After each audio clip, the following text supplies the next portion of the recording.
The Funko Pop is Xavier Benedict, 3 years old, almost younger than this channel. He's already at sword swing number 5352, while his mom, who from the looks of it is pregnant again, tells him not to push himself so hard because he's still growing. The kid is locked in, saying he's gonna land a 6 on my cut, while his dad says it's better for him to be training than playing around eating dirt, which is true. But then out of nowhere, the little sword slips out of his hand, spins through the air and sticks into a tree. His dad immediately hits him with some totally unnecessary bullying, saying he's still a long way from being a good swordsman. He's 3. But then when he jumps to grab the sword and realizes he can't reach it, some kind of energy suddenly appears from his hand, the sword pops out of the tree and flies back into his hand. His dad and the baby factory come running over saying they can't believe it, and the protagonist Xavier, which is such an old man name, says he just thought he wanted the sword to come back to his hand, and it kind of listened. His dad starts praising him, saying he never imagined someone with magical talent would be born into the Benedict family. And his mom is all emotional that her Funko Pop was born with powers. But then the dad snatches him up and says it's his turn to hype the kid up, and that from today on he's going to raise him to become the most powerful magic swordsman. But obviously if you've got a 3-year-old swinging a sword like that, this didn't start today. So we rewind a bit and see piles of bodies, an ocean of blood. Humanity thought they'd won and they were about to end the war. That was the good part. The bad part is that all his friends were already dead. His little sister, yeah, probably the one being made in his mom right now. She didn't even get to be born and she still died. And standing in front of him was the calamity, the Demon King Patrick. Clearly naming characters is not the author's strong point. Patrick says it's impressive. A human made it that far, but today was the end of Xavier Benedict. The demon race was going to return. Xavier jumps in to strike and Patrick smiles and says they'll meet again. Then Xavier unleashes this explosive slash everything blows apart, leaving only a little purple orb behind. Xavier goes over, picks it up, recognizing it as the Demon King's core, the source of his power. If he destroys it, the guy can never be resurrected. Except, it looks like the thing is about to explode. Xavier says there's no one nearby to block the magical blast. Yeah, if everyone's dead, who was blocking for you before? Now it makes sense how you even got that far. He's thinking, if he had even a little magical talent, he could win right now. But even after all those sacrifices, they're going to lose today. His comrades were counting on him. It's frustrating after so many battles not living up to their expectations. If only he were stronger. Then boom, the smoke slips away as he's thinking he needed magic. In a house, someone opens their eyes and there's this blurry woman saying, Andrew, look, the Funko Pop was born. And just like that, our deep web Arthur has arrived. The good part, he kept his memories. The weird part, he grew insanely fast. And the even weirder part, he trained like he had 0 patience. The first thing he learned to grab was a sword. What a natural-born talent, with one goal, to become stronger than everyone. Next chapter, the protagonist is out there training in the middle of the forest. 4,998, 4,999. He thinks he's Rock Lee. He's 12 now and that Demon King scene still hasn't left his head. He says he's gonna kill that bastard, swings, and sends out a pressure wave that wipes out the whole forest. For what? To kill the Demon King, he has to train. Fair enough, he's completely exhausted, lightly leaning on a tree like, okay, what's my next training? Then seriously, he just pulls out a book and starts studying. Efficient, like Elon Musk's friend. He's practicing swordsmanship in the forest. Then he's flying around, throwing fireballs, explosions. I haven't even seen an enemy yet, and he's already blowing up mountains. He leaves a crater and goes, not bad, not bad. But like in the beginning, after the end, there's gossip in the city. Everyone wants to know why the nobles are coming to investigate. Someone says it's good they're investigating because they need to get rid of those pests.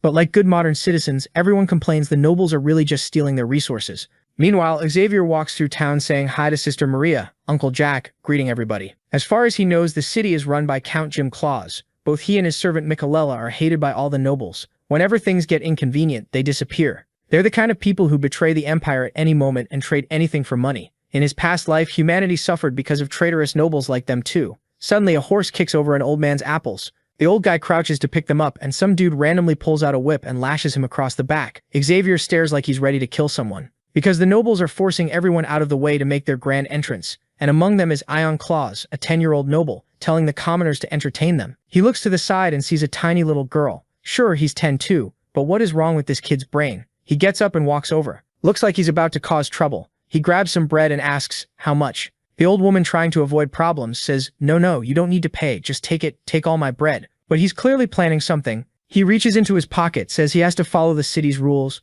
throws down 3 gold coins and demands change. Yeah, he's gonna ask for the girl as change. No way. The old woman says she doesn't have change for that much. And he does exactly what you think. He says she can give him the girl as change. People are thinking that poor girl is not gonna have a good life, and honestly it feels like the author forgot this little noble is 10. Good thing the protagonist is about to save him from jail, or send him straight to hell, cause he's already reaching for his sword. But no, he puts the sword away and thinks, for now he can't draw attention because he has a more important mission. Magic is a strong trump card, and it's better if nobody knows. So he's gonna teach this idiot kid a more honest lesson. Up on a rooftop, he says that spot is good enough. Even if someone notices the attack came from there, they won't have time to find him. Claus is down there asking if they're scared of him. He paid more than a fair price, and he's not some random criminal. That little Dementor hand reaches for the girl when suddenly it gets wrapped in water. He starts drowning. His men call out to the young master asking what's happening, but nobody can reach him. The kid is almost passing out while the little girl watches Xavier from far away casting the spell. She decides to pretend she didn't see anything, and it's like Xavier has been leaving the kid to drown for 2 full minutes and he still won't die.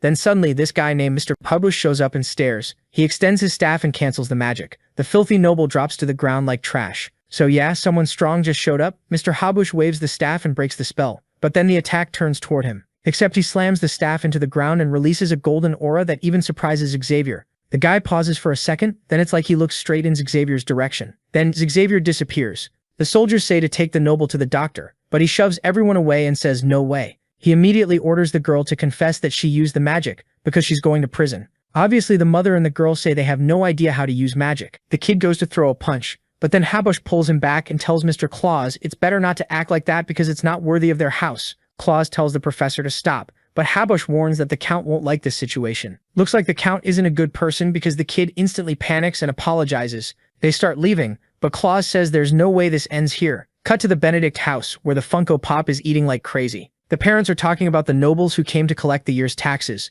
The mom mentions the rumor going around town that someone attacked the young heir. The dad laughs and says he definitely deserved it. Then Helena, the protagonist's sister, says she heard it was a water mage. Like, could it be her brother sitting right there? He coughs and says no, as if he'd do something that risky. He was, as always, training in the forest. The mom tells Helena to stop making things up and go study magic already, like it could possibly be her brother. But Helena's tired. She wants to practice magic, not sit there studying. Meanwhile, the dad is struggling to eat, saying it's always rough when tax collection season comes. The mom says they should be grateful at least once they pay. Those people disappear for a whole year. Just 2 more days of annoyance. She hands food to the kid and the dad asks Xavier if he wants a training session. Xavier refuses, and the dad says he's missing a huge chance to train with a famous swordsman who's been on countless battlefields. But Xavier just stands up and says he has things to do later, so they'll train another time. And besides, his dad should train his mind, not just his body. Getting called dumb for free by your own 12-year-old is wild. His sister wants to go train with him, but he tells her to go back to studying and make some potions and herbs, so when he gets hurt, he can rely on her, because she really did have talent for potion making. In his past life, by 16, she was already one of the top producers. But when Xavier got stuck for 2 years on the front lines fighting demons, some of them attacked the house and she got wiped out. Right when she was about to create a potion for Volado's poison, a disease that caused a pandemic and killed 1/3 of the population of the Castle of Bones. That's why in this life, she has to be protected at all costs. Back in the city, that idiot Claus gets slapped across the face. It's his father, who doesn't care at all. He smacks him and tells him to shut up. He asks if it's true he treated Mr. Habush rudely. Claus is furious. Hold on, my dad is hitting me because of a bodyguard? But the older man just says his son really is a disgrace. He doesn't understand what it takes to maintain yourself and become a noble. The kid says it doesn't matter. He has a bunch of bodyguards and a bunch of privileges. But his father calls him an idiot. Noble power comes from military strength, and Habush is an archmage, the strongest in the Claus family. He's the real guardian keeping them in the position they have, not filthy trash like his son. Now it makes sense why Claus is messed up in the head, because his dad goes way too hard. And then he even says a son can always be replaced.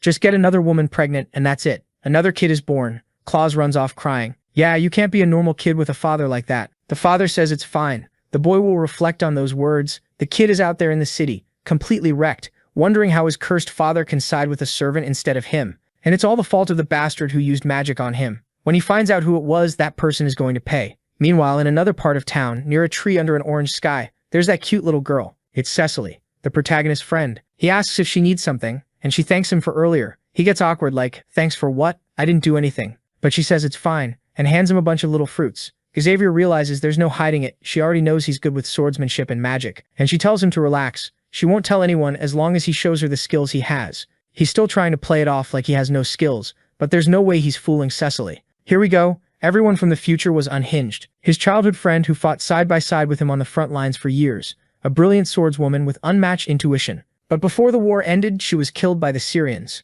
So she died not that long ago, and then got reborn right away? Now she's asking him to share his secrets so they can be partners in crime. Blushing while he gets all embarrassed. He says that's fine, but it has to be far from the city. Night falls, and someone punches a tree. It's Claus, thinking that the more he remembers it, the more his anger grows. That runt can't even be that strong. So why does his dad keep giving that guy the advantage? Of course his hand hurts. He's just a kid. He's never held a sword, never trained a single second in his life, and Claus just keeps standing there furious, cursing out even his own father for not valuing him. Then all of a sudden something steps on his back. A forest warlock with huge eyes is already coming in to mess him up. The kid glances back, but the thing almost nails him dead on. He face plants into the dirt like the total idiot he is, then turns around and sees this giant drooling monster right in front of him. He's begging for help, wondering why there's nobody around, when suddenly someone grabs him by the collar and shoves him. He slams into a wall. Now the protagonist is face to face with the creature, and the kid's like, "Wait, did this little kid just push me?" The protagonist grits his teeth and tells the damn beast it's not leaving here alive today. But inside he knows they're on the edge of the forest,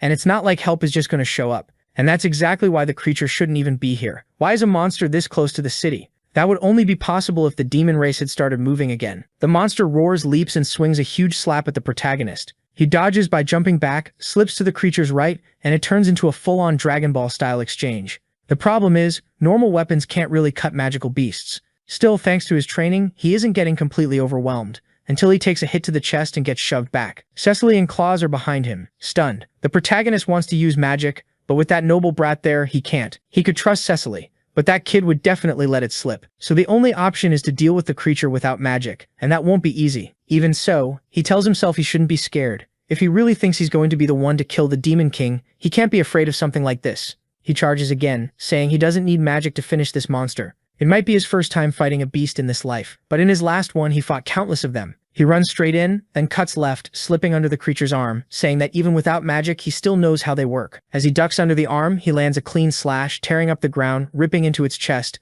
Blood sprays and the beast falls backward. Claus is in shock, saying the kid really killed a magical beast by himself. The protagonist, exhausted, collapses while Cecily calls his name and runs over to help. He gets up and says he's just a little tired, but at least everyone's okay. But then Claus calls to both of them and tells them to look behind. The beast he cut is back up in the very next second. The protagonist realizes the wounds are healing. Seeing that, he knows something's wrong. He shoves Cecily and tells her to run. She says she can't leave him alone, but he yells that she's just holding him back. Cecily takes off, grabs Claus's hand and bolts. Claus says they can't just let the kid die, but she says they can't. They need to go get help. There's no way the author is going to try to shove Claus into the protagonist's party. Although with a dad like that, yeah, you kinda get it. Or maybe you don't. I don't know. Tell me. The creature, though, ignores our boy and looks like it's going after them. He shouts at the idiot, throws his sword at its head, but the beast knocks it away with its hand. The good part is the sword lands nearby, so he runs to grab it, thinking that if he can lure this thing deeper into the forest, then at least he'll be able to use magic. He manages to draw it in and it follows, smashing everything.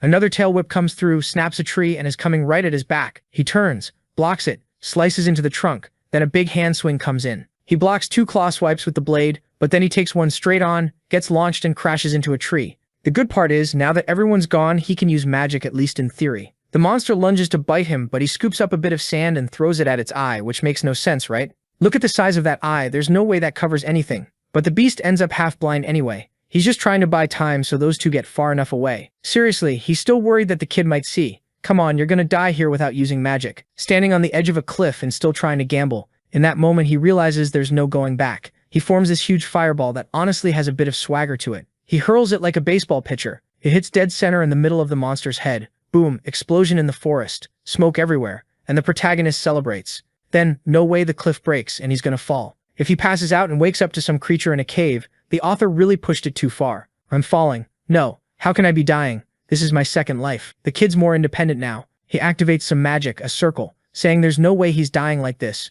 Meanwhile, Claus looks back, wondering what's happening. Cecily screams Xavier's name and the whole forest gets swallowed by an explosion of light. She's praying he's okay. Then the scene shows what I think is the future protagonist planted in the middle of a crater. Oh no, it's him as a kid, seeing his past self. He's watching with this sad face because everyone is lying on the ground asleep forever. The boy realizes again that his life is flashing before his eyes. Looks like he really died. After a whole lifetime fighting the Demon King, reincarnating, getting this second chance, just for everything to go wrong at the end. But he says no. No matter what happens, he'll protect everyone in this world. Back in the forest, kid, you left a crater in the ground with your back, and you're still going to get up. That's some serious main character energy. He pushes himself up, trying to figure out where he is and whether he's actually alive. His headache is brutal, and yeah, there's a piece of bone sticking out of his leg. The artist went savage. You don't usually see it drawn like that. But never mind. The protagonist, surgeon mode, shoves the bone back in and closes the skin. Easy. I'm back. Let's go play soccer now. Except he feels like the ceiling is calling him. Weird particles of light are guiding him,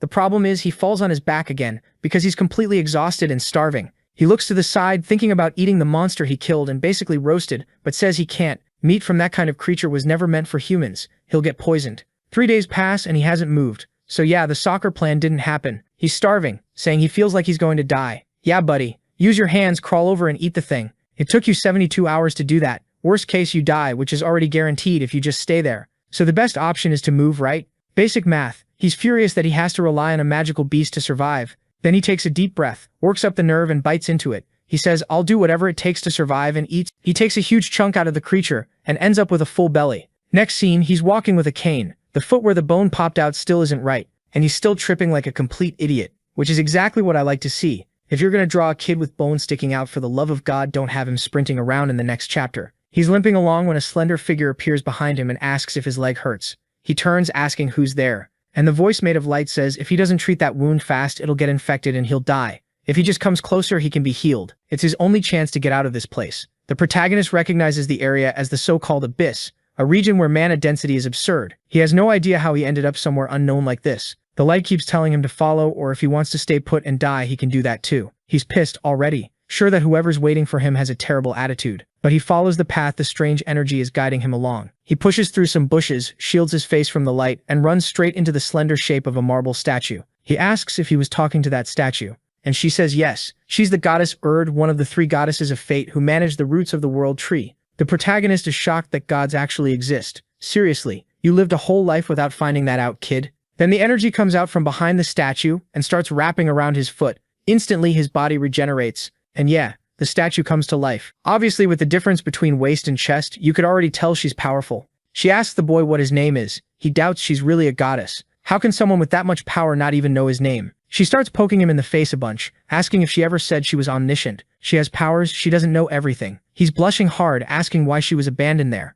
The foot goddess says the tree of life has been poisoned, and none of the 3 goddesses know why. Now she's trapped, forced to take care of the roots so the tree doesn't die. While her sisters live the good life soaking up the sun, she's stuck with a fate worse than a goblin's. The protagonist says he's heard of the world tree. Supposedly it connects the heavens, the human world, and the underworld. It represents eternity itself, and people say everything exists because of that tree. She says good, at least he knows the basics. He tells her his name is Xavier. Meanwhile, he's thinking she doesn't seem like a very normal goddess, and if a goddess shows up in a story, obviously she's going to offer a deal. She makes this mischievous face and says if he helps her figure out why the tree is sick, she'll lend him her power. The protagonist thinks it's weird. Can a goddess just hand over power like that? And there's the artist using that legendary low angle from behind shot. She says she's only offering because she knows the odds of another magic swordsman showing up there are basically 0. He's shocked she already knows that. She says it was obvious when she analyzed his body. Plus she's been stuck there for 26 years, so she's bored. If he helps her get out, they've got a deal. The protagonist thinks about her being trapped for 26 years.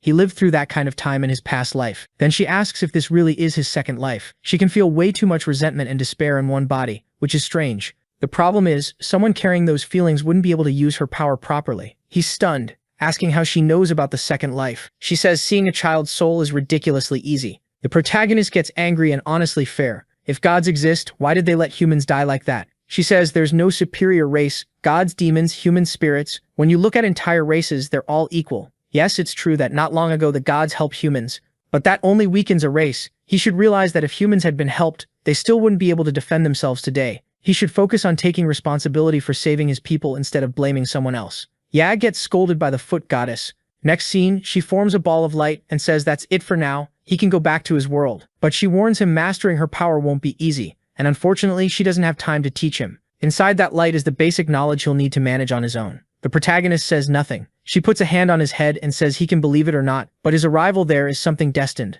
And as he uses those powers, the questions he has will be answered. She tells him to go through the portal. She doesn't know how, but he'll end up back at his home. He just says he understands. She says she's looking forward to good news, and that destiny is waiting for him. He looks back one last time, then crosses the portal. It was literally the scene from the beginning after the end, except instead of finding a dragon, he found the hot goddess. That's an upgrade. The idiot tumbles out on the other side all twisted face first into the ground, thinking he's finally back. But where is he? And the kid can't stay calm for even 1 second. Someone in the background is already screaming, telling him to get away, calling for help. So then, Erd's voice tells him to try. He's standing there looking around, trying to figure out where she is, but she says she's only sending a message, and tells him to focus his energy into his leg and try to climb that tree. He says there's no way he can climb something like that. Oh sure, The kid who killed a demon with a sword can't climb a tree. Okay, but actually it wasn't really climbing, right? It was one huge jump all at once, not climbing branch by branch. In a second he's at the top, stumbling all over the place. But he says it really was easy. His body felt weirdly light, and she explains that not only will his body be better, his vision will be sharper too. She tells him to test it, and when he looks out toward the horizon, he sees, way off in the distance, under a tree, someone asking for help. 3 big guys bullying a little girl who's lost in the middle of the forest. The protagonist thanks her, saying those guys are perfect for practice. In a second he's already above them. The fastest way to deal with it is to kill the biggest one first. He comes straight in from behind. I honestly thought the guy would react, but no. He takes it right in the back of the neck. The guy goes flying and slams into another tree nearby while the others are trying to figure out who this kid is. Then the protagonist pulls that crucifixion move and lands a rock right in the guy's mouth. The guy's holding his face, can't see anything, while the other one asks what's going on. He turns to the kid and demands to know who he is. But the protagonist just says he doesn't have to explain himself. And the artist really went wild with proportions. The size of the nose on the red-haired guy is insane. He's furious, saying his brothers are going to handle this. They glance at each other and both rush in. The protagonist smiles and the guy's sword cuts nothing but air. In the same instant he's already behind the other one, and the kid drives a hit right into his spine, sending him exploding into a tree a second later. He snatches the sword the guy dropped mid-air, charges the brother and presses it to his face, telling him to drop his weapon and hand over everything valuable. Immediately the guy obeys, holding out a little bag of gold, saying he'll do whatever the kid wants. Then the protagonist tells them to apologize to the girl, and the guy tosses the money bag to her. The red-haired one thanks him for being so kind. He says the kid must understand he has a family to feed. But the protagonist says, unfortunately, it's way too late to talk about family now. Then he hits him from behind and wow, rips his leg off. No wait, okay, it's not that. He just makes 2 cuts right behind the knee. He leaves the guy limping, raging, saying the bastard promised. The protagonist says he's already being kind by not killing them. Honestly, I would have killed that guy. Either kill him or leave him completely unharmed, because now he's gonna hate you forever. At least that's how I see it. Then he does the classic night scene. Can you stand up, little girl? Let's go back. Oh my god, you saved me. And she reaches out her hand. Next scene, she's conjuring this green healing energy. Any second now he's gonna say, I never imagined this girl was actually a healer who died at the hands of demons. She's calling him Big Brother, and all he can think is how incredibly rare it is for a mage to be born with healing abilities. Then everyone hears someone in the distance telling others to go this way. They know they're around here. The protagonist doesn't give second chances. He grabs her by the arm and runs. This girl is way too valuable. No way he's losing her to anyone. They push through the forest, through bushes, jump a waterfall, throw magic, push through more brush, and night falls. He hides in another patch of woods, saying they won't be hunted for a while now. Now that I think about it, this is basically the beginning after the end again, isn't it? The blonde girl he saves in the forest. If he ends up living in her kingdom, I'm done. She asks his name and he says Xavier. Yeah, the first 12-year-old Xavier in history. Her name is Tefana Roman. And the worst part is he calls her Roman, which sounds kind of like a guy's name to me, but whatever. When he hears her family name, he freezes. Wait, the Tefana family. He asks if she has a brother, and she says yes. How does he know? The protagonist says poor Charlin spent his whole life looking for his sister, and he's the one who finds her in a place like this. Wait, I don't get it. Charlin, the brother, calls her Tefana? He's been wondering if he'll ever find her, if she's okay. And the protagonist says yes, she's definitely okay. Then the protagonist pats her head, saying they need to make sure she gets home safely. And now he's thinking that finding this child was a blessing. Night falls, she's asleep while he's resting and talking to Erd. He asks to learn more about the power because it's not really Erd, it's the consciousness she left behind to teach him how to use these abilities. She tells him to take the dagger and says that instead of just concentrating magical power, he should let mana flow intentionally. And since it's a smaller weapon, it's easier to do. With his hand on the dagger, it starts getting wrapped in blue energy. She says he's going to learn a shadow element skill. He has to concentrate as much mana as possible at the tip, shaping it like an arrow. Then he just needs to create a small shadow vortex at the blade's tip, and he'll be able to pierce any armor. With the energy concentrated, she tells him to test it, and he immediately goes to strike the tree. He does this little poke like a tiny stab, and it goes through like butter. Except it doesn't just pierce it. The whole tree explodes. He's staring in shock, saying it's weird because he only did a small stab. Then Erd's soul says that everything she teaches, she forgets, so he needs to remember it himself. He says goodbye, and right then Tefania wakes up, asking what he's doing. But the boy hears something nearby and says something is coming. He picks her up and says they need to stay quiet. He glances up at a tree, climbs fast, puts her up there and tells her to stay silent. When he looks down, a group of bandits is approaching. The red-haired one says he's sure he heard sounds coming from this direction. Seeing the tree completely destroyed, they're sure someone left a bomb there. He says that's good news because it means the healer is nearby. Someone asks how. He says he can feel her aura around here. The ground even has a strange temperature difference, like someone was lying there. The guy is ridiculously precise. Even the protagonist is shocked. The leader tells Jimmy to keep searching. And the weird one says, fine, he'll find them. Then he activates a golden energy in his hand that starts moving toward the tree. The protagonist realizes it's a tracking skill. This trio is way more dangerous than the last group, but at the same time, compared to magical beasts, they're nothing. No way he's letting them win here. The tracking magic lights up the top of the tree, and the guy says he found the target. The gray-haired one tells Bob to handle it now. And the loudmouth says, it's fine. He'll bring both of them down right now. The protagonist notices they're splitting up and working separately, which is perfect for him. Bob stops in front of the tree and says, if the bastard won't come out, he'll knock him down. He swings his axe into the trunk. The whole tree shakes. He hits it again and again, asking how long the kid is going to hide. The protagonist is celebrating quietly, saying everything is going according to plan. Then we see a few minutes earlier, right when the guy was about to activate the tracking magic. Yeah, smart. Since he knows the tracking magic follows other magic, he just threw a ball of water at a different tree, filled it with mana, and that's why the tracking went there. Now Bob is suffering like a complete idiot, while he's hiding calmly. The protagonist thinks that if they're going to mess up like this, he'll take one of them with him. As the guy chops, and the wet leaves drip, he gathers the droplets to form a water ball above the man's head. The plan is to use the same technique he used on Claws. Bob seems to notice something's wrong, but it's too late. The ball surrounds him, he starts losing his breath, swinging his axe around blindly. And the kid is basically thinking, how can this guy not handle something so simple? They really aren't that different from the earlier ones. He throws the dagger at the fat guy. It pierces straight through and keeps going. I thought the others were nearby, but they only hear the crack from far away. One of them says something's wrong, he can't hear the chopping anymore. Maybe the target they're hunting can use magic. The boss says if that's true, Bob wouldn't stand a chance. Yeah, but why did you split up? Just so he could die alone? Looks like it. They find a half-chopped tree, the ground soaked, and Bob's body is gone. One of them makes a basic deduction, it's wet, but it didn't rain. Must be magic. And what does he do? He touches it. Then he gets hit with a shock. His whole body spasms and he falls backward. The water was poisoned. The boss tells them to be careful. Then, out of nowhere, two rocks come flying at the others, and one of them almost dies again. One rock is headed for the boss, but he fires a little fireball and blows it up mid-air. He says that based on the direction of the attacks, they're being surrounded by multiple enemies. The protagonist stays hidden, thinking, good, so this guy is a fire mage, while the boss orders them not to spread out, saying that would be the best thing for the enemy. But the protagonist thinks it's already too late. They're panicking because without Jimmy to locate opponents, they have no idea where the attacker is.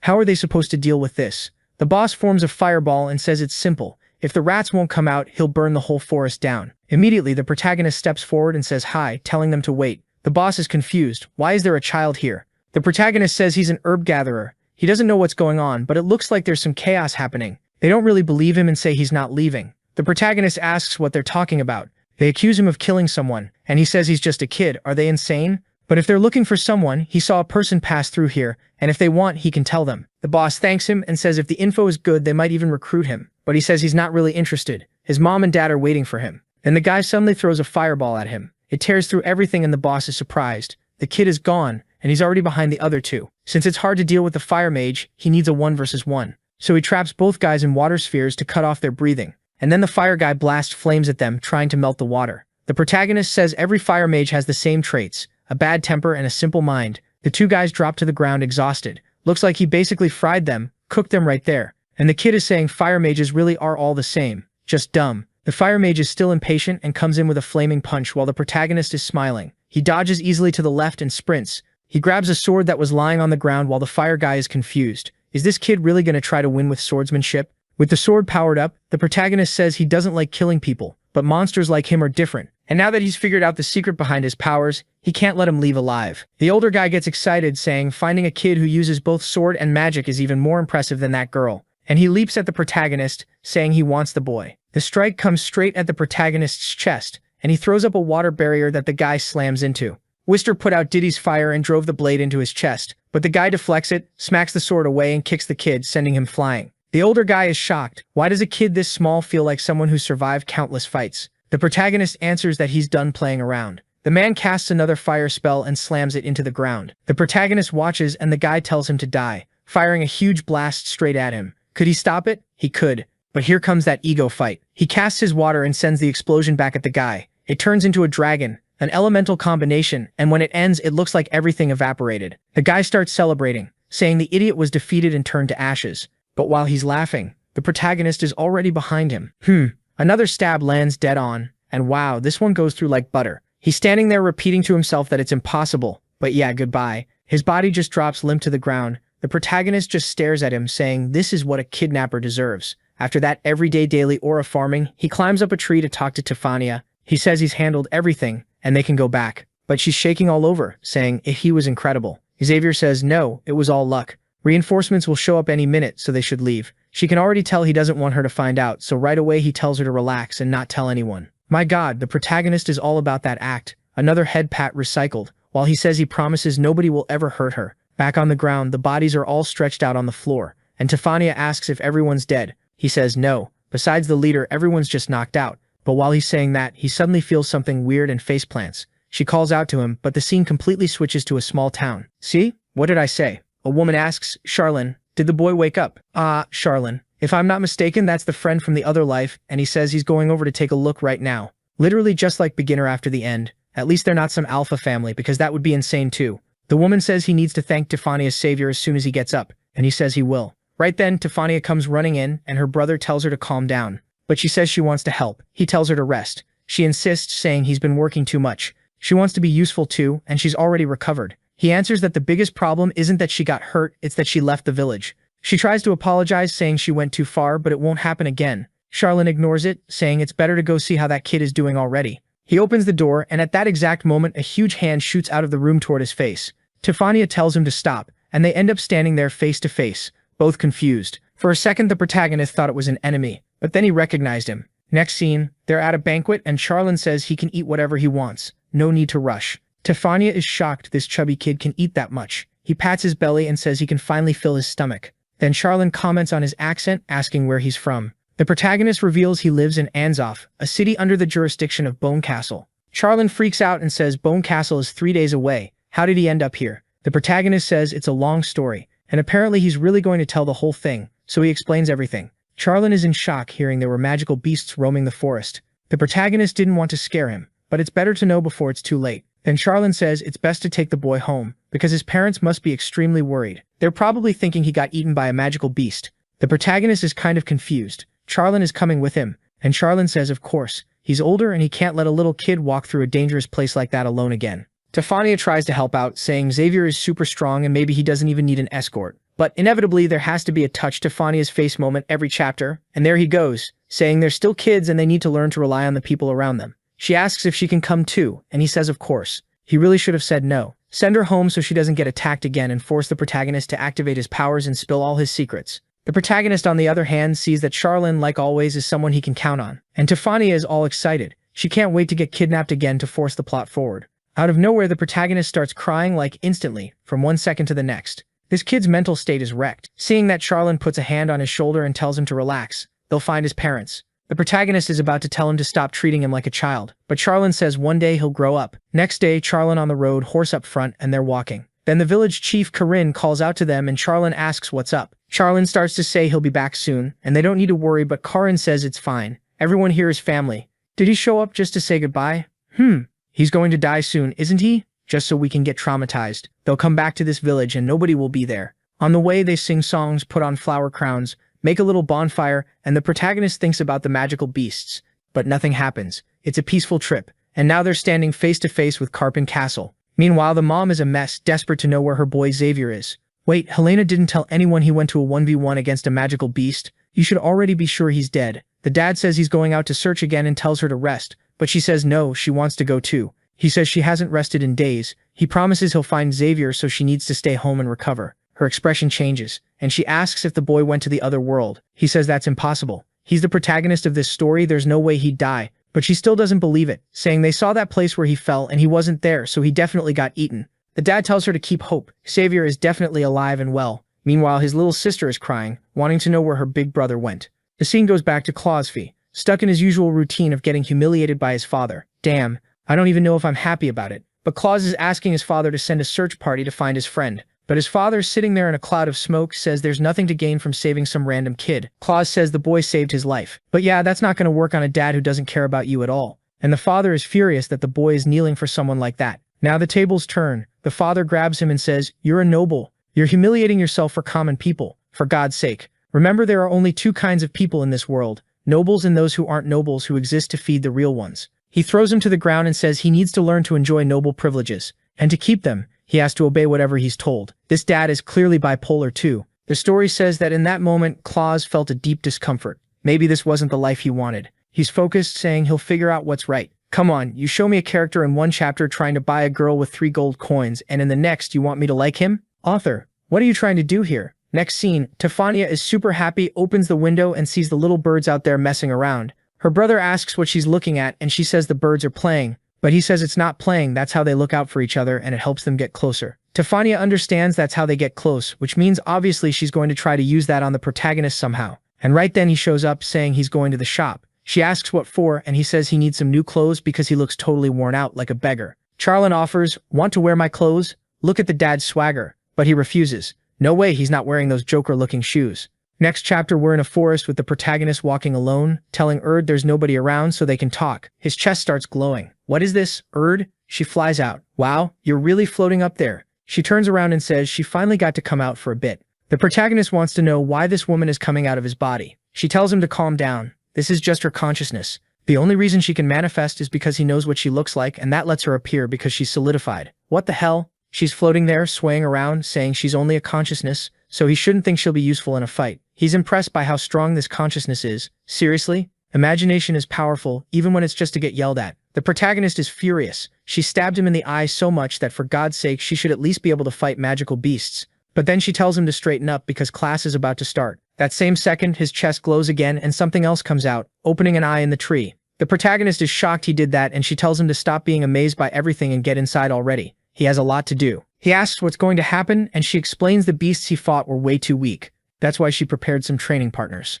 The protagonist is excited. That smile is definitely going to disappear. She tells him to be careful. It might look easy, but if he dies too many times, he'll fail the test. He complains that he needs to get home soon so his parents know he's safe. But she tells him to get in already. They don't have time for this argument. She basically throws him in and the tree closes. She just stands there with an empty speech bubble and then whoosh disappears. Then the protagonist finds himself somewhere completely different, with a floating status window saying his name is Xavier Benedict, with magic and swordsmanship. Suddenly something materializes in his hand, the same dagger he always uses.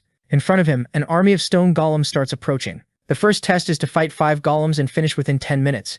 Erd warns him that since it's the first duel, he'll get some tips, but next time he's on his own. And he'd better remember that if he loses too many times in a row, he'll start getting exhausted, and this will become impossible. With that, she wishes him good luck. That was the tip? Okay. The golems rush him and he knows these creatures are way weaker than any magical beast. Would this really count as training? After facing so many creatures in his past life, he can tell how strong something is just by the pressure it gives off. And with that many monsters, he decides magic is the right move. He doesn't even want to waste physical effort on something like this. A bazooka-like blast shoots out of his hand straight at the first golem. The attack hits dead on and the creature shatters. Damn, he really wiped them out. He clears it in 5 seconds, literally. He tells them to start the next stage, but Erd pops in wanting to know what happened. He says he got a perfect clear. She thumps her chest and says she realizes now he must be hiding his power. Something's wrong, it should be impossible to do that in 5 seconds. But he says he didn't hide anything. She's the one acting weird because she said she was a goddess and would be able to sense his strength. Looks like this copy of her consciousness doesn't have the same ability as the real one. She gets a little awkward and says it's not like that, she's still learning and developing more powers. But it's obvious this copy is kind of cheap. Then she says fine, she gets it. He's a kid you can't underestimate. Now that she understands his strength, the next test can appear. Immediately, what looks like a bunch of stone wolves shows up. There are more stone golems too. She warns him the time limit is shorter. Now it's 5 minutes. The protagonist recognizes these creatures are twice as strong as the last ones, but still ridiculously easy. This time he decides to go in with pure melee. He launches himself at the first one, straight brawling, clean hits with the dagger. 2 more attacks come from above, but he hops, ends up behind another one, realizing these things are way too tough, and it's hard to find a weak point. While he's midair and can't dodge, 4 or 5 attacks come at him, but he slips past the first strike and uses it as a foothold to propel himself, already dodging the second and third. Rage just watches from far away. She's confused. She needed 20 seconds for the first stage herself, so is he 5, or maybe 4 times stronger than a god? That makes no sense. She wants to understand what kind of magic he's using, but that would only be possible with her real body. The monsters keep getting sliced in half, explosions, smoke, debris everywhere, and she's impressed again. Once more, it only takes a minute, and he's done. Then the protagonist says, well, those were a little better, but don't you have anything stronger than that? At this pace, he's just wasting energy for nothing. They were so weak it wasn't even doing anything. But she says he's celebrating way too early. Those creatures didn't give anyone a break. And right then, an axe comes spinning in from behind him. The thing slams straight into the ground, but the protagonist barely slips to the side in time. He slides away, trying to figure out what's coming next. When he looks forward, he freezes, looking shocked while Erd is over there celebrating. Basically, it's another stone beast, only bigger and tougher. And it really is huge, charging in to slash him from behind. he almost gets sliced in half. Erd's smiling. She's still impressed, but she's starting to get used to what he can do. He dodges to the side and realizes the stone golems were the real ones, and they're way stronger. The problem is he's up against 2 of them. Erd asks what happened. Is he holding back? He tells her to shut up and says he's ending this now. The real fight is about to start. He rushes in. The golem swings at him, but he dodges by jumping onto its arms straight up Captain Levi style. He flips through the air, gets behind its neck, and drives his blade right into the back of its head. The first strike doesn't work, but he says he'll handle it now. But then the creature comes at him again, like another arm is growing out of its back or something. A massive fist comes flying in. He manages to block, but it's basically a dagger versus a giant fist. It smashes into the ground. He can't believe an arm just appeared out of nowhere. That makes defending a whole lot harder. Erd is cheering him on, telling him to show his real potential, and he realizes that even if his life is in danger, she's not going to help at all. The creature lets out another roar, grips its axe and charges him. This time he decides to use magic and blasts it with a fire explosion. But then he panics, saying he used too much power. It's confusing because while he's saying that, an attack is already coming right at his face. He almost takes an axe to the head. Still, he gets excited, saying they're about to find out how many hits this golem can take. Another explosion lands dead on. Both golems close in. One of them is missing a chunk, and the other throws a punch straight at him. The thing is regenerating fast, and his attacks are basically getting nullified. He stabs again, but it does nothing. They start to surround him. He turns toward the one in front and says he doesn't care how many times they regrow that arm, he'll just cut it off again. And he does it again. Meanwhile, Erd just watches, saying the kid isn't bad. A little later, he's facing both of them again, and their arms have been torn off again. But finally, after killing them over and over, they stop regenerating because they're out of energy. He takes a deep breath, realizing his body is exhausted, which in theory is great for him since that's how he gets stronger. He's sure meeting Erd was pure luck. I agree with you, kid. It was luck for all of us. Then he says he just needs one more opening, and he throws himself at both of them, cutting right through the middle. Stone explodes everywhere, and Erd says he was incredible. Now he's fired up, asking who's next. She looks at his face and says this kid is monstrous, like he was born to fight. She was going to stop there, but since he wants more, they decide to keep going. Then the scene shifts to the city sometime later. The protagonist even bought new clothes, plus a little toy for Helena that he thinks she'll like. But as he's walking, he sees some guys in an alley harassing someone, demanding she hand over something. And he recognizes her, the girl from before, Tefania. He doesn't get what's going on, and he sees she's holding 2 baby birds. The guys have those classic psycho expressions, saying if she doesn't hand them over, she'll be taken along with the birds. Right then, someone yells from behind them. When they turn around, the first one gets a shoe straight to the mouth. The other one's eyes go wide, but before he can do anything,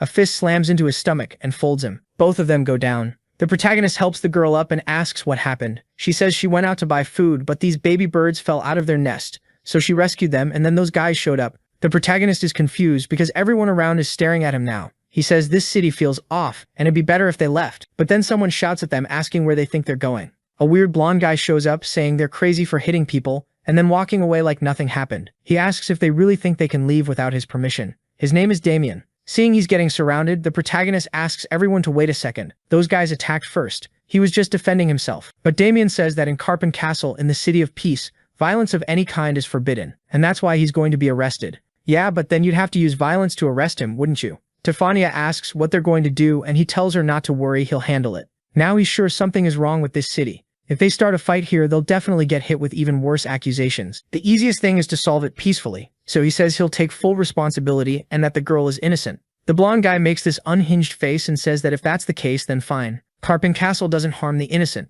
The young girl is free to go. Tefania immediately runs off, thinking she has to warn her brother, while the protagonist hopes Charlin is smart enough to hide his sister's powers. Then the protagonist asks what his punishment is going to be. What are they going to do? The guy says, our fair and completely impartial judge will decide your fate. A gavel slams down, and the judge declares that Xavier Benedict has been sentenced to death. The protagonist is shocked, but immediately realizes something's wrong. The good part is Charlin and his sister probably got away, meaning if he wants to leave right now, he could just cause chaos and walk out. But he decides to mess with them and says, Your Honor, that verdict makes no sense. Someone tells him to shut up, but he asks if they're really abusing their power to punish civilians while demons are running around free. The judge says it doesn't matter what he thinks, he won't escape. So the protagonist uses fire magic and says he'll have to show them how someone escapes. The guy freaks out and asks if the kid is really a mage. No, of course not. He just lit 5 matches in his hand. Damien is already looking nervous. He turns and says this is serious. They need to inform the Lord. More people show up pointing spears at the protagonist, while the judge yells that being a mage doesn't give him the right to disrespect the court. And he should give up because it's impossible to escape the castle. But that only makes the protagonist more interested, because right after that, an explosion sweeps through the whole place.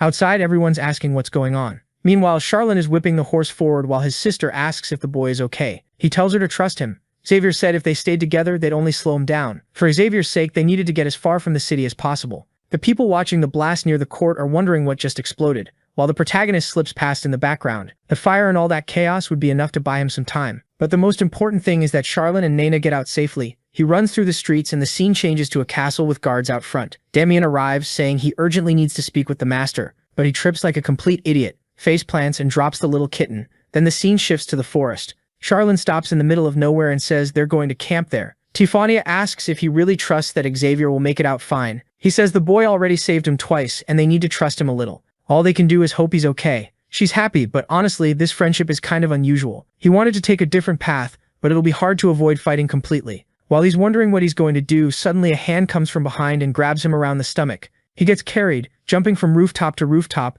then gets dropped into a chimney and thrown back out. Seriously, he got carried like trash and didn't even react. He gets up, still in shock because he couldn't sense that person's presence at all. Then the man introduces himself. He's the captain of the Knights of Karpen Castle, Soren Theolimbanen, another ridiculously fancy name. Let's just call him Soren. The protagonist seems to recognize him. Soren is a legendary Sangsparichin. The man looks confused, probably because that's future stuff, and laughs, saying the kid is really overdoing the title. Then the protagonist goes into his usual speech whenever someone shows up. In my past life, during the war against the Demon King, this man fought bravely on the front lines. After 10 years of battle, he disappeared. To think he was a captain here. Soren stares at him, asking what the kid thinks he's doing. Then the protagonist suddenly shouts that he never expected someone like Soren to be part of a tyrannical place like this. Soren says he's jumping to conclusions. But the protagonist explains, he saved a girl on the street and got sentenced to death. What kind of logic is that? If that's how things work here, then countless people must have already died. Soren stands up and says the kid killed a bunch of people with fire magic, so he has no right to talk. Sorry, but that's completely wrong. He was about to be executed. That was self-defense. The protagonist says it was just a distraction. And besides, that court deserved to be turned to ash. Suddenly Soren draws his sword, puts it right in his face, and asks who he is. It's way too strange for someone that young to control magic. But the protagonist doesn't look very scared. He just asks if Soren is really going to kill him to find out the truth. Soren ignores that and asks if the boy knows how to use a sword.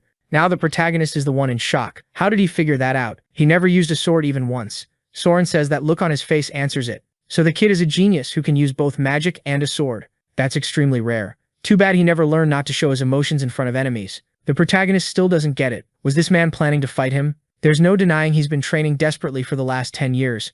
But standing in front of him is the man known as the Sword Saint. And at this moment it's hard to even measure how strong he is. Soren tells the kid to relax. He looks like he's about to lose it. He doesn't need to worry. Soren isn't going to capture him. The protagonist doesn't understand why Soren is laughing, saying the kid is way too curious. He still doesn't understand anything. Then Soren holds out his hand and says he likes talented people. How about the protagonist becomes his disciple? The protagonist is confused. Why would someone that strong offer something like that? Soren explains that he's very strong, so his student has to be someone with serious talent too. The protagonist tells him his name and Soren says he's heard the name Benedict somewhere before. Either way, he wants an answer. And the protagonist says of course he's interested in becoming his disciple. The problem is he's been away from home for a long time, and he needs to get back to his family so they stop worrying. Soren asks if he ran away from home, but the protagonist says it's a much longer story than that. What matters is that right now he's a wanted criminal in the city of Karpen, meaning he could cause trouble for Soren if he stays around him. Soren says he doesn't care. Karpen Castle today isn't the same as the one he knew.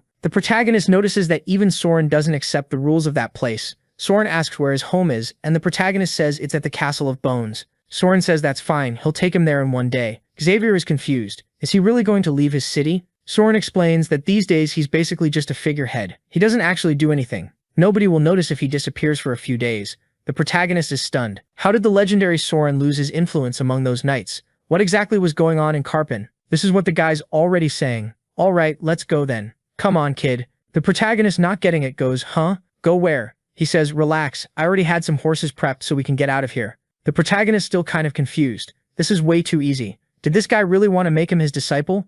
Either way, for now he wants to keep Charlene and Tiffania a secret because what if all of this is some crazy plan? So they head to a house. He opens the gate and calls out to some Lucia on the swing. It's a weird thing to say, but I've never seen a story with this many little girls. Please FBI, I'm just reporting the facts here. This is not interesting to us at all. She comes over all happy, hugs dear Soren, asks how he's been, and he asks if she's missed her dad. Damn, I thought she was going to be his sister. This guy's already filled up someone's belly. The girl asks who that idiot is. He says he's her dad's disciple. She takes off running, calling for her mom, saying her dad found a disciple. The protagonist gets emotional. This little girl reminded him of his sister, and inside there was pregnant Elisha Lombanin. Dear Soren walks into the house all confident, goes right up to her, she giggles, and then he introduces the protagonist, who hits her with a nice to meet you. She asks if he's hungry. This glutton, like always, obviously he is. Everything's simple. She apologizes, but he says it's fine, it's more than good enough for him. Then Soren says that tomorrow morning they're leaving on a trip. She's a bit confused, and he explains he has to take this runaway kid back to his parents so he can bring him back as a disciple. The protagonist tells him to stop treating him like a child, while Soren laughs, until the wife says she'll get some horses ready and tells them to rest. Lucia asks if he's gonna be gone long and he tells her it'll be quick, she won't even have time to miss him. The protagonist thinks maybe he overdid it, assuming this guy had some evil plan.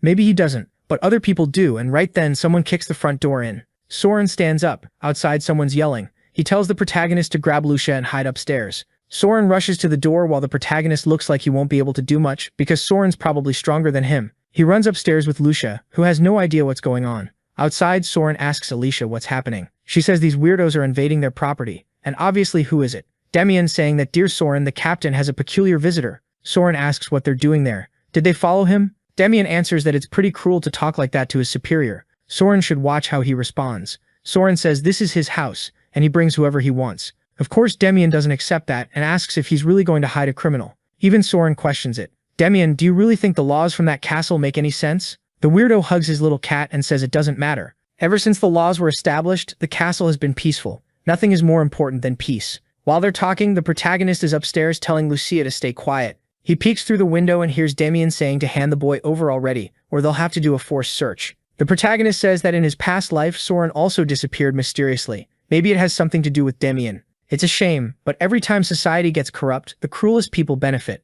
Good people like Soren end up being used for evil or tossed aside. The protagonist knows that if he stays hidden, he'll cause trouble for Soren's whole family, so he tells Lucia he has to leave, and she should grow up strong to protect her mom and dad. She nods and he gives her a thumbs up, saying he's counting on her. Then he tells her to hide in the closet and not come out until they come back. Right then, the door opens. Soldiers come in and I thought she'd be hidden, but she's just sitting there calmly drawing, asking what Demian is doing there. Soren shows up startled and tells her to get off the floor. He already told her she'll catch a cold on the floor while thinking, thank goodness Xavier got away. Lucia asks what Uncle Demian is doing there. The blonde kneels down and asks where that little friend she made recently is. Wasn't he around? She makes a clueless face. Friend, what are you talking about? Demian says he very clearly saw both of them go upstairs together. She says maybe it was a ghost, then puts on a scared face saying she's afraid of ghosts, and Demian seems to give up. I thought he was about to go crazy and boom, start cutting throats. But seriously, does Soren want his family to die? He goes at Demian and says, you trashed my whole house and you think my wife's gonna clean this up? And the wife jumps in too, saying he better not think he's leaving. And apparently Damian's going to comply. A second ago, weren't they the ones being threatened? Looks like he accepts it, and Lucia gives Soren a thumbs up and he gives one back, thinking that one day he still wants to see Xavier again. The protagonist is on the run. He knows Soren will understand that in this situation the best thing is for him to disappear. He really needs to find Charlene and Tefania fast and get out of there and go home because right now they still trust the protagonist 100%. Do you think he's getting out alive? Yeah, girl, he's definitely making it out alive, and she's smiling, happy. I wouldn't want friends like that. They barely tried anything, just sat in the forest and waited. The good part is that after a long wait, the kid finally shows up, exhausted. And with that, we're finally back in the city of Anzaf. Carriage horses lose impressed the city was big and alive. Everyone looks over trying to figure out who the Blueheads are. They've never seen them around, but one person quickly recognizes him. He looks like the Benedict's son. Isn't that the kid who disappeared? At a stall on the corner, there's a woman putting some things away, and she glances up saying the city's so noisy today, and I forgot her name so I won't know it. But that friend from the beginning sees our protagonist there next to the other girl, smiling, all happy. She grabs her little dress and runs over all excited, stops in front of him, calls out, and he recognizes Cecily and says he's back, all happy. The carriage rolls in and he gives her a little hug. He takes her by the hand and says he wants to introduce the Blueheads, Charlene and his dear sister Tefania. She greets both of them and the protagonist tells everyone to come with him to his house. Leaves in the wind and his mom is sitting on the bench, still thinking about her Xavier. Then she looks to the side and sees the kid standing there, so badly drawn they didn't even bother giving the big-headed one eyes. Even I thought it was a ghost, but no, it's really him in the flesh. She stands up trembling, asking if that's her Funko Pop. The moment she recognizes him, she jumps in, hugs him, crying while the protagonist says he told her he'd be back. Suddenly the door opens. It's his dad who sees the big-headed kid too. The protagonist calls out to him and the dad just starts crying out of nowhere. Everybody cries here. Everyone celebrates and then Tefania says she misses her dad now and her mom too. Looks like she doesn't have one, right? The dad hugs her and says he'll always be by her side. Then the protagonist says, "Mom, stop crying. Come on. I'm gonna introduce you to the Blueheads. Come here. This is Tefania. Yup, Bluehead like you can see. And this is her brother Charlin." The dad greets them saying from now on they're like older brothers. Protagonist, just think the age gap is a little too much for that. All this talking while Cecily's just in the background watching, thinking she's happy. Xavier's okay. I'm waiting for something to happen. Everything's way too calm. Where's the plot? Night falls and Charlin says he's leaving. He's got more to do in life, but our kid goes all dark. He doesn't want to lose Charlin now. So he says the two of them should stay there, and together they should all register as reservists for the Empire's Knights. Next chapter, someone's asking the protagonist for help moving a wardrobe, and the kid's all happy. 3 years have passed, and since the protagonist found out back then that they didn't have a family, he asked them to stay with them. Now they're in the final preparations for the knight selection. Scene switches to Bonnie's castle. Two little girls are running around. It's dear Tefania and Cecily playing happily. Now they're 11. Looks like everyone's living in the same house. I don't know what's going on. While the dad tells them to stop running or they'll fall and break their teeth, the protagonist is helping his mom carry some boxes. He says they got information from a friend of his dad's who was vice captain of the Knights, a special training system for nobles that would start in 2 months. He opens the window, the city's busy, and asks what's on the menu today. He calls for Erd, who's big as ever. Thank goodness to balance out the mountain of little girls in this story, and she tells him he needs to calm down. He's always training non-stop, whether he's eating or sleeping. The protagonist says he needs to get as strong as possible, as fast as possible. She says the first step to getting strong is being grateful for the life he has. Okay, pure philosophy. And since he arrived in the city for the first time, he should take a walk around all of Bonnie. But the protagonist says no. The truth is he knows this place really well, better than anyone. A city that looks beautiful but gets drained by the nobles. He tells Erd to hurry up because she said he's been really down. Is he missing his childhood friend? He says no. Cecily will show up soon because she's strong. Wasn't she the one who made the potion? Don't you remember?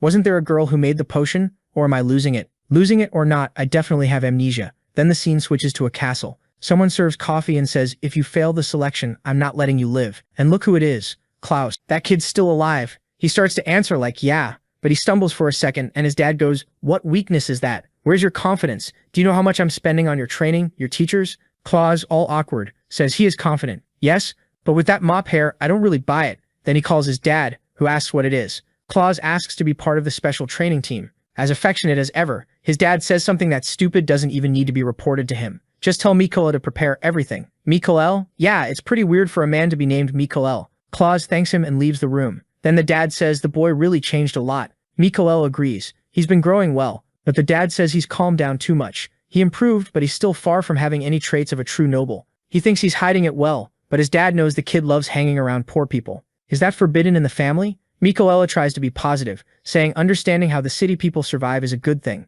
The dad agrees, but he thinks the boy has some other reason. Klaus tells the knights to stop following him, but they're like, I'm just following orders. He says nobody in the city of Bonnie would dare lay a hand on him. The guy says, all right then, we'll get the carriage ready. But Klaus tells him to stop. He's walking, and he's walking alone, because if he uses the carriage, they'll know where he's going. Damn, this kid's acting kind of strange. He smiles, saying it's been 3 years since he saw that special person. All happy, he says he can't wait to see his savior again. Yeah, no, get out of here. Looks like he got a letter from someone saying that savior had arrived in the city. Was it Cecily who told him? Sure, it's not like she wait a second. Didn't he try to buy Cecily for 3 gold coins? Looks like friendship somehow survived that. Weirdly, Klaus is fixing his hair, saying he's so happy he'll be able to make the best impression and thank that guy for everything he did for him. He walks up all excited to the protagonist. My savior. The protagonist goes, who are you? Klaus goes, huh? It's me, Klaus. The protagonist just stares. Wait, huh? Hold on. Yeah, I don't know who you are. Klaus says he has an idea. Suddenly he messes up his hair, turns around and says, the bastard has the nerve not to know who he is.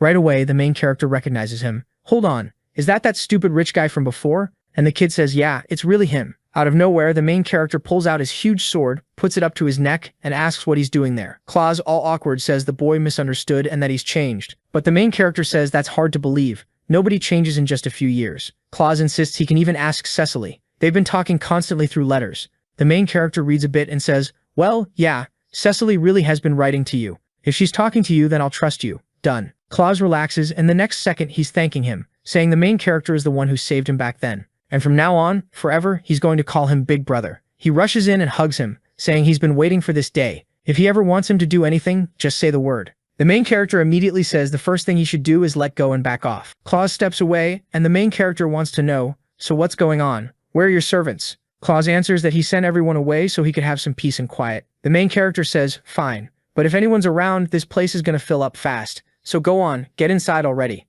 Claus gets all excited, and the main character tells him to be grateful for the chance to visit Big Brother's house. Claus is running around all hyped up, while the main character is thinking, no way, someone had to have put some kind of magic on this guy for him to change this much. Then he meets the main character's parents, and Claus immediately bows and introduces himself as the person who almost got eaten by the magic beast. The two of them are still totally confused, while the main character just tells them to ignore it. This guy isn't right in the head. Claus says Big Brother really doesn't seem to appreciate gratitude, and the dad thinks it's weird since when does his son have a big brother? And who is this kid? Then Tiffania shows up, brings tea for Claus, and the main character tells him to stop with those sparkling eyes all the time. And also enough with the Big Brother thing. Use his actual name. The main character is thinking it's the first time he's ever seen a noble like him this much, and something feels off. Then Claus reveals he's also going to be part of the special training. Obviously in his case, he got in through family connections, not talent. But this is the last time he'll rely on connections. He wants to get strong enough to earn the rest of his future on merit. The main character thinks about how everyone knows most knights are nobles because they grease palms and pull strings. While it's peaceful, it doesn't seem like a big deal. But when war eventually starts and nobles turn on the people and abandon the cities, that's when they'll see how dangerous it is. Of course, there are still knights with real ideals, but most of them are just parasites. Claus says the main character might not believe it, but he's reflected on everything that happened 3 years ago. Xavier is impressed. It really did seem like he'd matured. And then Claus goes and reports his own father, saying he has a feeling his dad is planning something bad. But since he doesn't trust the boy, he won't say what. He tried to investigate, but unfortunately he couldn't find anything either. Xavier just watches, not really sure what to say. Then Claus stands up and says he wants to cut all ties with the Claus family. Oh, so I thought Claus was his first name, but it's the family name. But it's gonna stay that way anyway. If he doesn't move to another part of the city, the main character says he'll take advantage of the fact that there's nobody around today and go buy study supplies. Seeing that crowd, all the stalls set up, he thinks it's strange. In his past life, this place got completely wiped out in a single demon attack. Since the test is coming up, there are people selling books with tips on becoming a knight, others selling swords. The suckers think it's some insane item, but the main character comments that not everyone realizes this place was already rotting. When were people finally going to notice? Maybe they already did, but nobody says anything. I didn't notice either. Tell me please. The main character goes to a shop selling little backpacks and asks the price. The guy says 15, and the main character asks for 2. But then a commotion starts behind him, shouting, and a woman screams that her bag got stolen. The main character thinks, it's just a bag thief, I don't need to do anything. Someone will handle it. But the woman is falling face first like an idiot and no knight is doing anything. She's desperate, saying it's everything she has. The main character sighs, yeah, these knights really are useless. He helps her up and tells her to stay there. He'll bring it back. The poor guy selling the sword is the first victim because the main character just grabs it as he runs by, saying he'll return it in a second. He's right behind the thief, but the problem is there are way too many people in the city. So he jumps up onto the stalls, runs over the top of the crowd and goes straight after the thief, saying he's got a sister waiting at home so he needs to wrap this up fast. But then he sees it. Claus is behind the thief, getting a flaming fist ready. And then, boom, he fires it at the guy's back. Explosion. He celebrates, saying he hit him dead center. But the main character's expression changes, because through the smoke the guy appears completely unharmed, saying it's funny that there's a fire mage here. Yoon replies that the guy isn't bad, he blocked the attack like that, but he shouldn't think he'll get away without punishment for stealing in the city. The main character is impressed. How did a selfish kid suddenly turn into someone who risks himself to protect others? Maybe 3 years really was enough. But the thief pulls out a Beyblade-looking watch, presses both hands at the same time, and launches a fireball at Claus. Claus dodges, but the attack is heading toward the most common thing in this world, a little girl about to die again. The main character makes it in time and rescues her. I thought he was going to put up a barrier. He tosses her to her mom and tells her to take care of her, while he's in shock. This thief is a mage, but apparently he's the kind that relies on some tool. Claus says that bastard is using magic to steal from people. It's disgraceful. And yeah, it's nothing but fireballs in this story. Claus throws another one. Looks like it's mid-rank and the main character is eager to see how the guy escapes. Another explosion. Well, he escapes the usual way. He just jumps to the side. Full on Naruto. Then Claus starts throwing out a bunch of rapid attacks. Seriously, he's like an Uzumaki. The main character stays impressed, saying this time Claus wins. Claus launches a huge blast like a spirit bomb. Even the thief is shocked now. Claus is about to destroy half the city with this. Claus says it's too late to make that scared face now. But the thief's expression changes. He shows the Beyblade watch again, and says it's a shame Claus has to deal with this tool. Claus sends the blast at him, and the thief presses the 2 buttons, saying that attack doesn't work on him. The huge blast hits a wall and twists in on itself. The attack doesn't just stop, it changes direction, and comes back at Claus. The poor little noble freezes, not knowing how he's going to escape, and that burning ball is coming right at his face. But don't worry, the main character handles it. He steps in front, the explosion goes off, and then a hand comes out of the flames. It's the boy, just standing there, farming aura, Klaus gets emotional that Big Brother showed up. Meanwhile, the thief is confused. How did this kid stop an attack with his bare hands? The main character, acting like a total thug, says that watch is interesting. So interesting it shouldn't be in a thief's hands, so hand it over. Before the guy can react, the main character jumps in asking if he can block a sword strike with that watch too. The thief presses the button again and says the kid will have to get hurt to understand the difference between them. The reversal watch doesn't only reflect magic attacks. A tornado forms and swallows the main character, and he doesn't even care what the thief is saying. He just wants that item. For a second it looks like he dodged in midair, but then another attack comes from below and another from behind. Somehow he steps on the wind from the thief's attack and closes the distance like a bullet. Oh right, I forgot for a second. He's got the power of that gorgeous woman inside him. With Erd's wind techniques, he redirects himself and the blade is already in the thief's face. Next chapter, the watch hits the ground. Klaus cheers, saying it's no wonder Big Brother is the strongest. With the huge sword in his face, the thief is shaking. He doesn't even dare move. The main character says, "Alright, you lost. Give back everything you stole or I'm gonna have to cut you." The thief hesitates for a second, and the main character says he won't say it again. The guy begs, "Wait, just a minute. Here, take my item. This is everything I've got, okay?" But the main character just tosses it aside and says, "No, you're handing over that magic tool." The thief starts crying. "No, I worked so hard to steal this. How can you steal it from me like that?" Xavier says, "You stole it, didn't you? So I'm stealing it back." The guy says, "You don't need a magic item. You're a swordsman. Why do you even want something like that?" But Xavier says he's not here to talk. Hand it over or he'll take it by force. The thief hands it over and apologizes. Then the main character says, "Good. Now that he handed it over, it's time to pay for his crimes in a cell." Suddenly a guard steps out of the crowd and says the thief is under arrest for theft. The main character thinks those useless guards only show up when everything's already solved. Real pros at doing the easy part. Klaus is celebrating, thanking the main character for saving him like a prince. Meanwhile, the main character says Klaus got lucky. The thief had that cool item because that's what he was interested in taking. But first they need to go return what was stolen from the woman. I thought it was the backpack, but the thief actually stole her necklace. She says her husband made it by hand and she gets really emotional, thanking both of them. The main character says it's fine. She just needs to be more careful so nobody steals it again. Klaus keeps staring with those sparkling eyes and yeah, I get it. He's totally obsessed. What's gonna happen to this kid because he could die, right? Like someone could kill Klaus and that would set the main character off. Honestly, that would be cooler, just my opinion. Then the main character says he's going to buy something for his sister, and Klaus can go home. But of course the idiot wants to stick to him. As always, with those sparkling eyes. And while they're walking, there's some little comment from someone watching, saying it's hard to believe that guy's son turned into a vigilante. And who's that kid next to him? What? Is he trying to get likes on this video that helps Mamoru make more juicy content for his viewers? Activate the cheeky little bell, and I'm out.